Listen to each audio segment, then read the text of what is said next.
you wanted the best, you've got the best podcast. The hottest podcast in the world.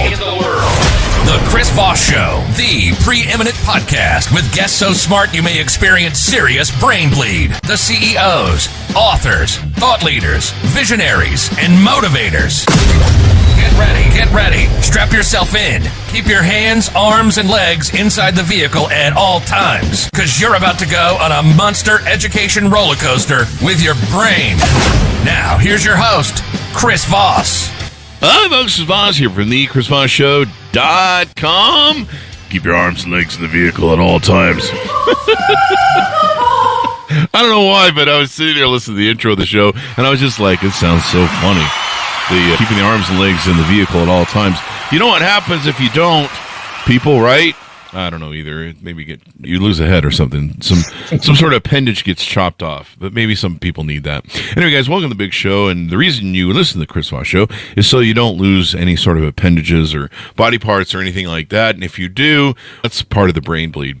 Anyway, guys, as always, refer the show to your family, friends, and relatives. Go to goodreads.com/Chris Voss, LinkedIn.com/Chris Voss, Chris Voss one, the TikTokity. And if you really want to buy me a coffee, I'm a little light right now, you can go to buymeacoffee.com/Chris Voss, just because you love me and you care, or not. You know, if you don't care, you can still buy me a coffee.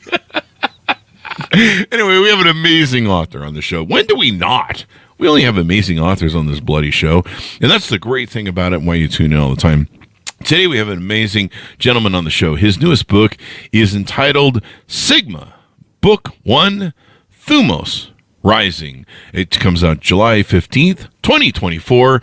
Demitrios Lopez is the name he goes under when he writes his books. We're going to be talking to him in his real name, Justin Germain. So he'll be talking to him on the show. So we'll have two people on the show at once. Maybe it's one of those dual personality things. We're going to find out. I can flip back and forth, if you need me to. There you go. And I have 8 personalities, so I can flip back and forth between them all, except for the one that says kill, kill, kill all the time. Judge says I can't use that anymore under threat of penalty of imprisonment. Justin Germain writes under the pen name Demitrios Lopez.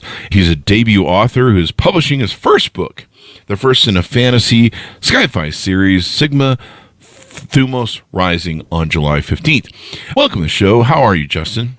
Doing great. Happy to be here, Chris. Thanks for having me. Happy to have you as well. Congratulations on the new book. It's always fun to become a new author. You only do it once. There you go. Give us your .coms. Where can people find you on the interwebs? Okay, so pretty straightforward. DemitriosLopez.com. No space, just the two names together. And then I'm also on Instagram, Demitrios_Lopez on Instagram. That's my handle. There you go. Give us a 30,000 overview of your new book that's coming out July 15th. Okay, so Sigma Book 1, Thumos Rising, as you said, is the first in a new fantasy sci-fi series. I say fantasy/sci-fi because it really is an amalgamation of both. What I do is I take traditional fantasy themes, magic, dragons, sword fights, knights in armor, and I blend that with sci-fi, spaceships, advanced tech, weapons, laser guns, bombs, that kind of thing on the battlefield. It's very much inspired by an old childhood love of mine, He-Man and the Masters of the Universe. So as a child of the 80s, I grew up loving those cartoons, and I was fascinated by using tech spaceships to fight dragons, and that was really sort of the seeds of the series. Everyone knows to fight dragons, you do need to have spaceships. Yeah, spaceships sure helps. Knowledge, yeah, yeah, definitely. And what are some of your other influences as well? So I would say probably there's kind of tiers here. Probably the next biggest influences were the short stories and the writings of Robert E. Howard. And for those that don't know, he was the creator and the author of the Conan the Barbarian character, made famous by Arnold Schwarzenegger in the classic 1982 film. Just absolutely blown away when I started reading his work. It was really, He-Man was sort of my gateway drug to Conan. And then Conan was kind of my gateway drug to the next influence, which is Superman. And He-Man, for those that remember the 80s, was kind of a mix between Conan and Superman. Had some Superman-type powers, but had this Conan kind of look to him. And that was very much an influence on the book. My main protagonist, Zeno, is very much that character. I would say my next biggest influence would be, again, I'm a Greek and Latin professor by trade, so the classical world, there's odes to Aristotle, there's odes to Plato, odes to the Stoics. If you know where to see, the whole thing is, or where to look, the whole thing is kind of an analogy for Stoicism. There you go. And I see some H.P. Lovecraft as well. Oh, yeah, sure. Yeah. So, I mean, again, this sort of like cosmic horror, right? It's not the horror of like demons in the night that the church is fighting or ghosts under the bed. It's this very scientific horror. It's the existential horror of humans sort of being this very alone, but also very small species in otherwise vast and somewhat merciless universe. And you get that here as well. There you go. So a lot of things going on there that are scary and going on. Who hurt you? No, I'm just kidding. I had to do that joke. H.P. Lovecraft. He does a lot of dark He hurt stuff. me. I lost a lot of sleep because of that guy over the years. There you go. It was probably him. You know, Cthulhu and the other things he wrote that were very kind of occultish and stuff. Absolutely. Some dangerous dark stuff there that made you give you the nightmares. That's why I have a bunch of H.P. Lovecraft books. I don't think I ever read them because I was like, I'm just gonna get nightmares. I just know. Yeah, sure. I just know. You know. There you go. So tell us a little bit about how you grew up. What were some of your influences? How did you get down this road? We've kind of covered some of it, but I mean, tell us about your childhood and when did you start writing? You get a knack for it or feel you had a knack for storytelling? I mean, even as young as a kid in kindergarten, I was always that kid that would rather, during recess, I would want to sit back and write a story and draw. I was a bit of an artist back then. Mm-hmm. I sort of peaked at my artistry in 8th grade, and now I kind of suck at it. Like my 5-year-old daughter is far superior. But I guess the broader answer to your question is I grew up in Fort Worth, Texas, single parent home. I've actually never met my dad, not to go too much down the therapy thing here, but that was why I think very early on, He-Man, this is going to sound really kind of weird, but he was almost a bit of a father figure to me. And if you remember like those old 80s cartoons, because the talking heads in Congress were really concerned about the violence of some of those cartoons in the early 80s, He-Man, Transformers, Thundercats. But so the creators of He-Man Filmation, they wanted to make sure it had positive social messages, right? So at the end of every episode, there'd be this, hey, remember, do unto others as you would have them do unto you. Hey, remember, your parents love you. When they say no, it really hurts them, but they do it for your own good.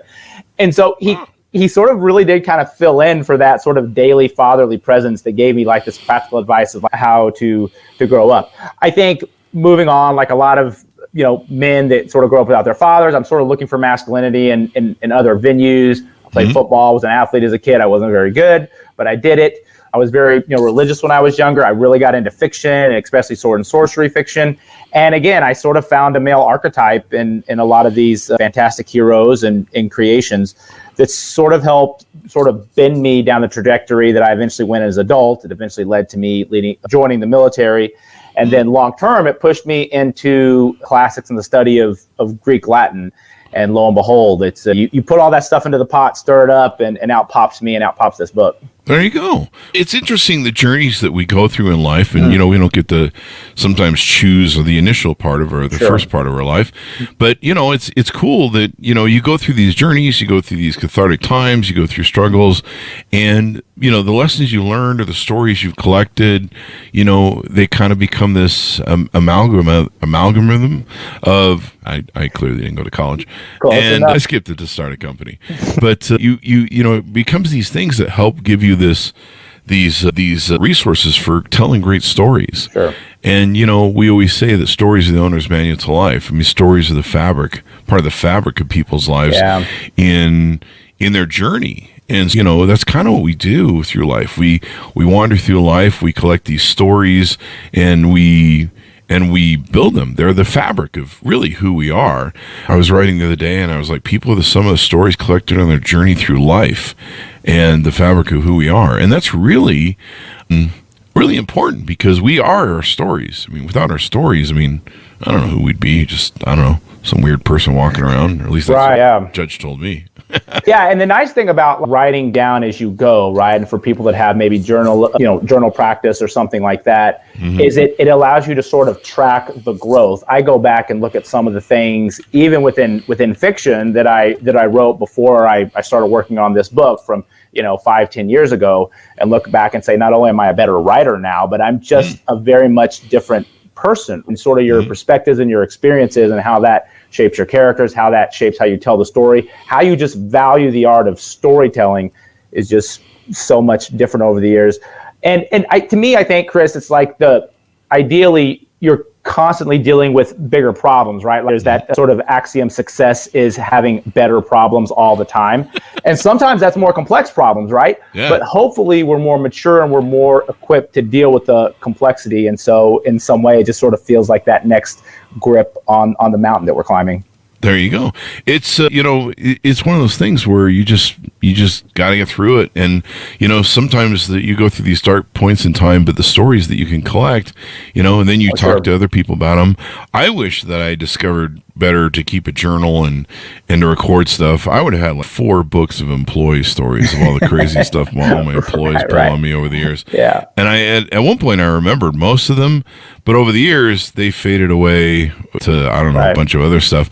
And so the bigger stories stuck out. And but God, I wish I could remember all those employee stories. They kind of come to me every now and then. I just kind of go, wow, that was really something. So now I would imagine you could probably just take that journal, almost publish it as is, and it would just be a phenomenal manual for how to manage people and start a business and just deal.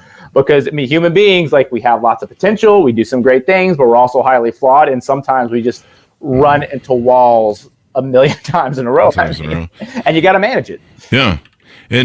So that's a PSA, folks. If you keep track of your stories and write them down, because don't be like Chris. Don't forget all your stories.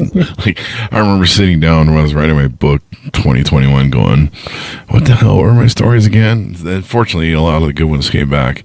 Yeah. But that's why it's important to do them. So this project started 10 years ago for this new book? I got to be honest. If you really want to peel the layers of the onion back, the basic plot, I was probably playing this out with my He-Man toys back in 87. Really? I just remember going through the basic, again, the skeleton of the plot.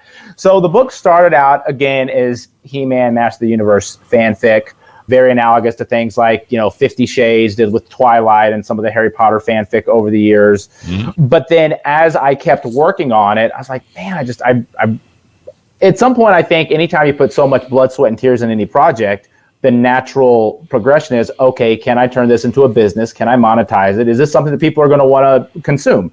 But of course, when you're doing fanfic, you got copyright issues, and it's just, I'm just a little guy, right? I had no clue how to deal with that stuff. So I said, so here's what I'm going to do. I am going to, all the things that are holding me back about this world, the things that I didn't like about that world that the He-Man mythos was set up in, I'm just going to break them. I'm just going to completely erase them, not completely starting over from scratch, because again, the plot is quite the same. But character names, mythology, backstory, all that stuff, I'm going to take it, make it more adult, more interesting. And so that was the trajectory. I would say I got pretty serious about trying to get this version and bring it to light about 2014. I remember being in Rome that summer on an academic trip and going through the museum and thinking through some of the finer character arcs in the story. Mm-hmm. And, I get back home, I just get the computer out, I start writing, and lo and behold, listen, Chris, it's been an incredible journey. So I got off of social media in 2016 when the the Cavs got swept in the finals against the Golden State Warriors. Because I was like, I was talking so much crap about how the Cavs were going to blow them out. So I don't want to hear it. And so I knew nothing about Instagram. I knew nothing about TikTok. I completely deleted my Facebook. So I have had to figure out how to build a website. I've had to figure out, okay, how to associate with people on Instagram and not be a creeper. And then there's the salesmanship of going and talking to bookstores, about stocking the book, promoting, doing great shows like yourself and the Chris Voss Show. So it has just been an incredible educational experience. Mm-hmm. And again, if I had more time, I'd write more of this stuff down and pass it on to someone else. But right now, I'm very much in sort of the thick of the battle. And it's just, I could genuinely say it's been fun going from point A to point B. You learn a lot. Now, this is a series, correct? There's going to be more coming in the same vein. The characters are going to be extended. Is that correct? Yes, of course. The second book is already written. I've had a couple of advanced reader, what they say the ARC readers copies have went out and they've been read. And I've got one more chapter to add. That seems to be the general consensus that there's one little scene that needs to be put in. But other than that, it's basically ready for the editor. Nice. So I'm hoping to maybe get that to them maybe sometime in the fall. Right now, sort of full court press on promoting, this first book. And then I've already broke ground on the third book. I've already started writing it. As a general rule, I very much have a vision for where I want the story to go, big picture. But the other thing about it is, Chris, that I just find writing fiction some people can sit down and outline and they could tell you just from from A to Z, from alpha to omega, from almost the beginning. What I have found is that the writing flows best and it reads best on the other end, is, for the consumer, if I let the characters develop sort of on their own. And what I mean by that is, there was my main female character in this first book. There was one way her story ended, in book 1. And then the more I looked at it, I'm just like, you know what? That's just not her. She was constantly making decisions, but then I felt almost like for plot, I wanted to go this way because I had this sort of preconceived notion of the way I wanted it to end. But it just wasn't fair to her. That just wasn't the kind of person she was that was going to make that final decision at the end, right? So I changed it. I went back and I said, okay, let's scrap this. Let's start over this part from scratch. And although I kind of know where the finish line is going to be, I don't know the exact pathway to get there yet. And that's part of the adventure and surprise of figuring it out. There you go. So it's going to be fun to see this develop, and people love characters. They love following these characters. I think we had an author on recently, and they were talking about how they did a book, and they were just like, it's a one-off, or that's it in the can. Yeah. We're going to do some other book with some different characters, and I guess the call out from their readers was so much that they're like, no, you have to develop these characters and stuff. They were like, okay, sure, okay, whatever you want. You almost feel like you owe it to them, right? And so there was this story that just really spoke to me, I heard years ago. Again, referencing back to Robert E. Howard, the creator of the Conan the Barbarian character. He told this story about how he'd be in his room alone at night, probably influenced a little bit by the scotch and the whiskey, but he'd sort of pass out, and then he'd wake up and he'd have this vision that Conan was standing over him with this axe and saying, was giving it the command. And so he would wake up in this sort of like drunken stupor. He would write like his hair was on fire until he passed out again. And then he'd wake up the next morning, and like his first thought was, okay, I have to like start boarding up the house, right? And sort of, because at night this guy's going to come back and demand me to write again. All that to say, the characters do take a life of their own. And there you go. I can tell you, I'm not having visions of my characters coming at me in the darkness of the night. Not yet. But maybe I haven't had enough scotch too. I mean, we'll have to wait and see. The scotch helps. So, there's still time. So there you go. You mentioned, I think we were talking about this green room. You mentioned you have a 5-year-old little girl. Oh, yeah. And she loves to have fun. Recently, I think you took her someplace and she was putting TikTok filters we were talking about, I think. How do you think, does 5-year-old girls are, having most kids have an intense imagination and vision, and, from what we were talking, it sounded like she had a lot of fun. Does that help you with your creativity in your writing? I can imagine that maybe it might. No, absolutely. Again, God knows they don't need the press, but I took Alora to Disney World. It was her first trip. It was my first trip too. I never got to go as a kid. Oh, wow. So it was very unique. At one point, she was walking around with makeup, dressed up as a princess, because we did the big, makeover day for the princesses. And I do that on Fridays around here. She was putting like the rouge and like the lipstick on Daddy, and you should have seen me. But no. One of the really interesting things about taking her there is she would ride these rides, and her first question always seemed to be when we were done, okay, how does that work? And we got to the point that I started, okay, maybe do you want the narratological answer? I use words like that with my 5-year-old, right? Do you want like the story answer? Do you want the magic answer? Or do you want like the actual, this widget makes that widget go? And sometimes she'd want one, sometimes she'd want the other. But I guess how it does serve as a bit of an inspiration is that she has no problem holding like these two spheres in her mind at the same time. Okay, she met at one point 5 different versions of Ariel from The Little Mermaid, right? She met the live action version in human form. She met the animated version as both a mermaid and a human form. She met 2 other like versions. So on one hand, she was genuinely excited every time to meet Ariel like it was the first time. And so there's this openness of just magic, and not everything has to be explained, but there's still enough of a curiosity to sometimes want to see how 2 + 2 = 4 and how that goes into the bigger equation to making this overall experience. And so I think that has helped me in that it has allowed me to release the creativity. A lot of people might say, hey, how are you going to make it work, dragons and spaceships in this massive epic battle, which is a scene you get in the first book. But it just, the kind of obvious, well, that's not going to work because spaceships go so much faster, and Those things I was able to jump past. And then I started thinking about, okay, how can we make this work? What physics need to be in place to make it possible for spaceships and dragons to basically compete in sort of a almost MMA style makes the fight kind of contest on the battlefield? How are you going to work in like laser guns with like swords and shields? Again, there are some series that have done this quite well, all that served as inspiration. But again, it's sort of the both. It's the how, it's sort of the vision of the world and then the how it works. That's got to be interesting, lasers and swords. Yeah. And you see this even in like real military history, right? So if you just were going to look going from like the Roman era up through medieval times and then the Renaissance and so on and so forth to the, you know, the advent of gunpowder, you saw weapons that tended to be designed to beat the armor of the time. And then once you got to a point where the weapon couldn't beat the armor, you had to evolve the weapon. So when you started getting these full plate mail suits that guys were wearing on horseback in Europe, in the late 13, 14, 1500s, that's when you started seeing some of the larger swords, like some of the big sort of claymore two-handed swords. Why? Because you're not going to pierce that steel suit of armor with a blade. But what you can do is if you take a 6-pound steel stick, which is kind of what the big sword is, and just whack someone in the head, it doesn't matter if you pierce the helmet, you're going to break their neck, right? So there's like this natural progression of arms, armor, arms, armor. And so with me, I just include the projectile weapons with that. So you have armor that's able to dissolve the energy that is sent forth by the guns. They're not technically lasers. I always got a little annoyed with that Star Wars thing with the lasers, because that's not really how lasers would work. That was my I can't break that, suspended disbelief. Yeah. But no, I wanted the advanced weaponry, and it's arms, armor evolving. And you very much get that. The people that have seen the advanced copies have said, okay, this made sense, and it made the battle scenes very interesting.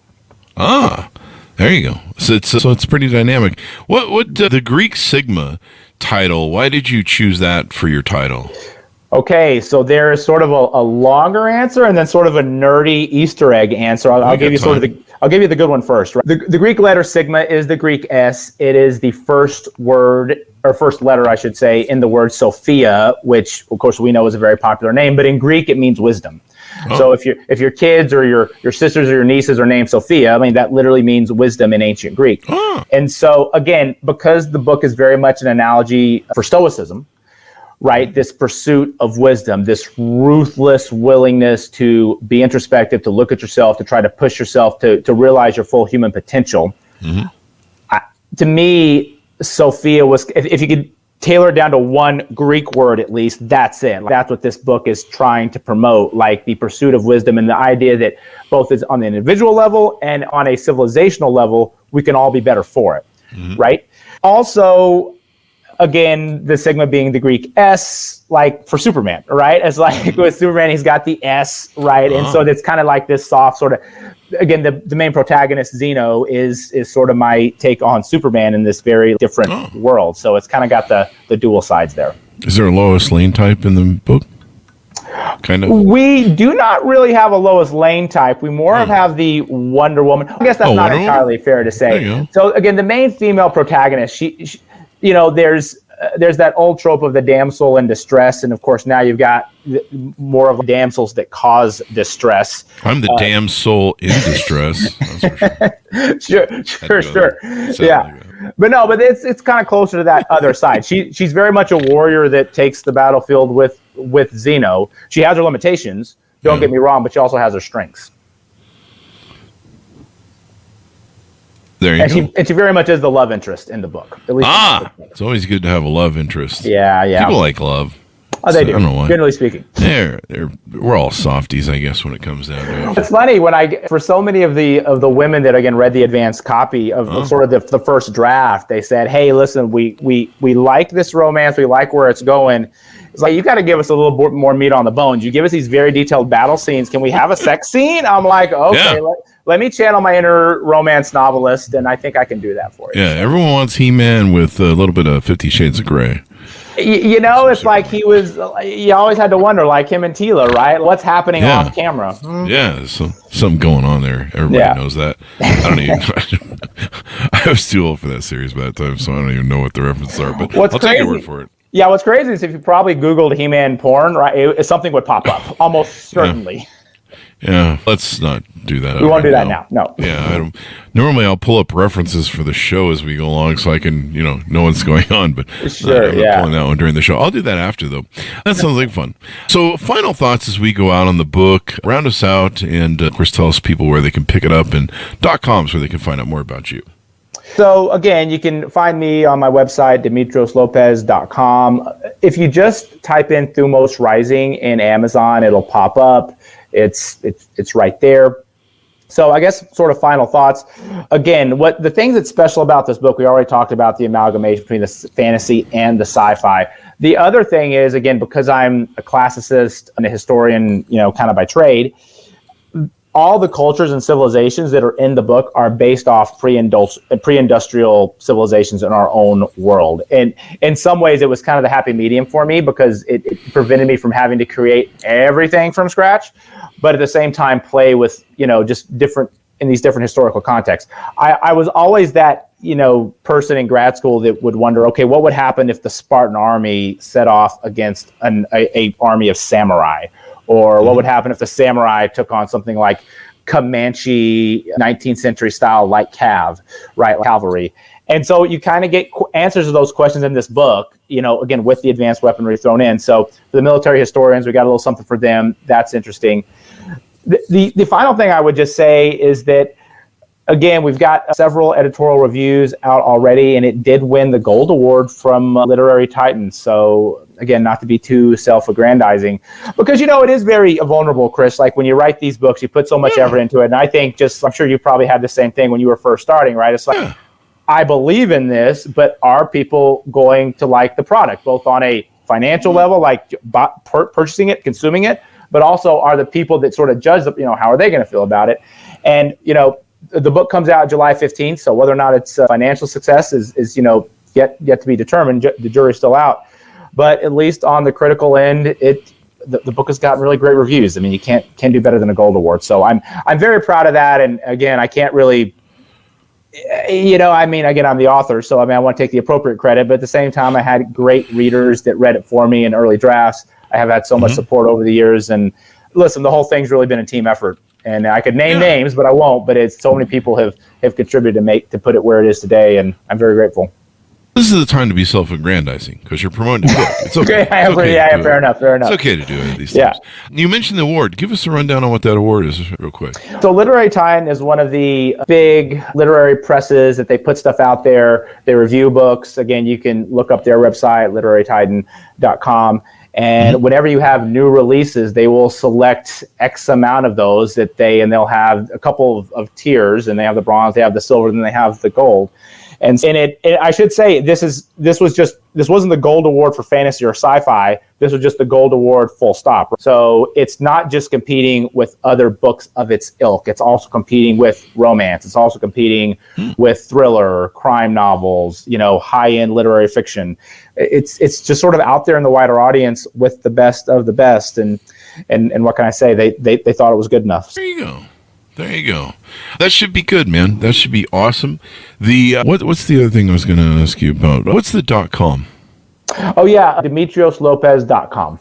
There you go. So we've got that as well. Pretty straightforward. Thank you very much for coming on the show. It's been fun to have you on and find out about this. I'm just looking forward to your future success in these multiple books and stories. And people fall in love with this stuff. They really do. I wish I could write novels, but it seems like a great business because you can just make stuff up and design it and build these whole worlds. Me, I just write boring stuff about business. And I talk about this all the time in the academic setting, right? Because I have so many business majors coming through my classes, and they're like, "Oh, you just talk about truth and beauty and these ideas all day long. That's great." I'm like, "Yeah, you're getting the MBA though. That means something too."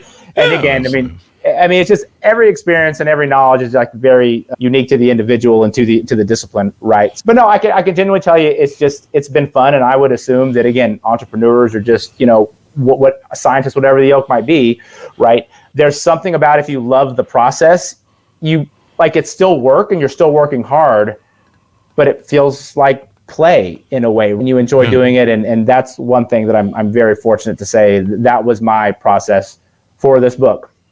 There you go. It's been fun to have you on. Thank you very much for coming on. Thanks. Thanks to our audience for being on the show with us as well. We couldn't do it without you guys. Order up the book wherever fine books are sold. You can pre-order it now on Amazon or other fine places. Sigma, Book 1, Thumos Rising, is going to be coming out July 15th, 2024. Pre-order your copy now so you can get all the available stuff and beat all your local book clubs to read it. And refer the book, of course, as well. You can buy me a cup of coffee, because God knows I need one now. We had a great show. buymeacupofcoffee.com/Chris Voss. Tell him Chris Voss sent you or whatever. I don't know what that means. I guess I'll know if I get coffee. Go to goodreads.com/Chris Voss. LinkedIn.com/Chris Voss. YouTube.com/Chris Voss. And just all those damn places. The original Chris Voss. Thanks for tuning in. Be good to each other. Stay safe. And we'll see you guys next time. Thank you. That should have us out. Great show.